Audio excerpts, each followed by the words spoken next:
Poems by Mary Lou Healy, read by Phenix, JiRa.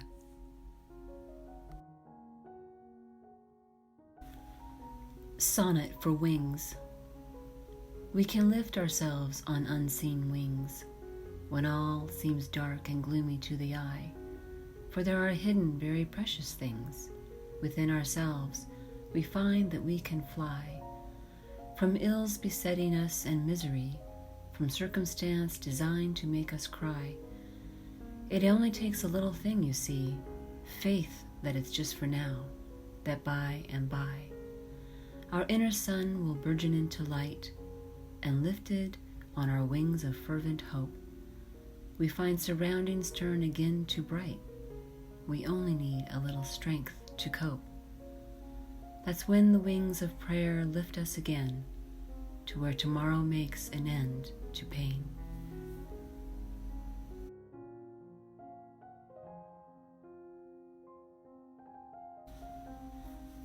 The color of Hosannahs.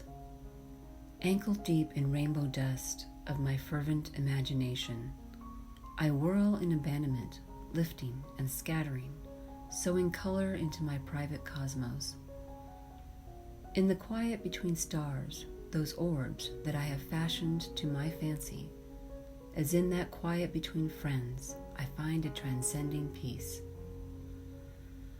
White noise, turning words into notes of music, swirls joyfully between the dark distances, rendering them believable, acceptable to my yearning heart.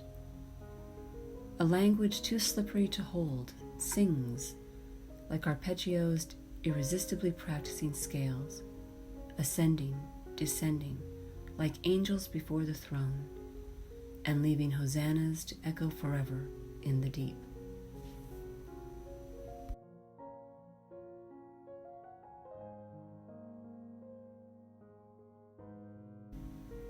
House of Mercy. Our sins belong to flesh, not to the soul, although in life the two make up a whole. But when death severs entity in twain, the flesh will never know the spirit's pain. For body but returns again to dust, while spirit, moving onward as it must, travels weary, burdened by life's deeds, hoping there are flowers among the weeds. Bearing the heavy sorrow of its story, the spirit enters into purgatory, the halfway house where battered souls may dwell, until God's grace and mercy make them well.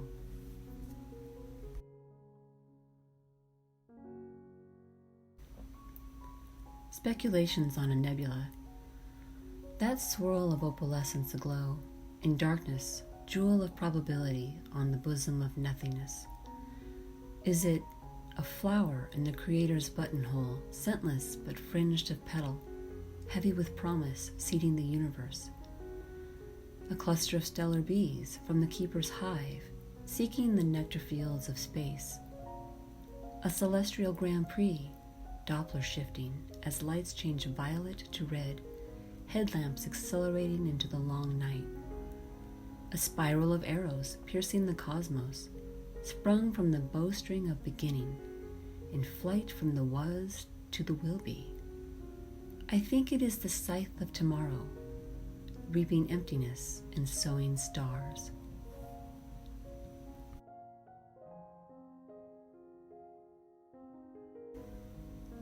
Connected. Silent, my heart prays, words unneeded to reach your ear, knowing you in my days. Silent, my heart prays, confident in your ways, knowing no reason to fear. Silent, my heart prays, words unneeded to reach your ear.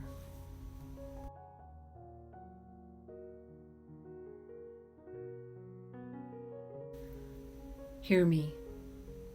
Shattered and fallen, I have ceased to be myself. Scattered by winds of woe, my parts lie akimbo, the sum of them not equal to my once whole being. Branded by lightning's burning touch, cleansed under rainstorms weeping for my sins, left to bleach in the sun of unforgiving, like racked driftwood, stranded far from the sea, I wait for what may gnaw at the bones of me, for seasons to lay down duff, to draw it about me in quilted kindness. Gaia, grant me return to you, never to become a found object on some lacquered mantelpiece.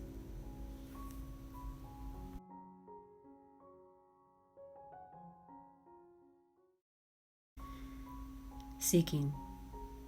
I look for you. I'd found you not, but tried again, and where I sought, your hand was in each leafy tree, and in the storm, and in the lee, and in each human deed and thought, among the sad and misbegot, the hopeless where new hope you brought, mid sorrow where uncaring flee, I look for you. You are where your word is taught, and even where you are forgot. No place on earth's too far from thee. To heaven and hell you hold the key. In everything that you have wrought, I look for you.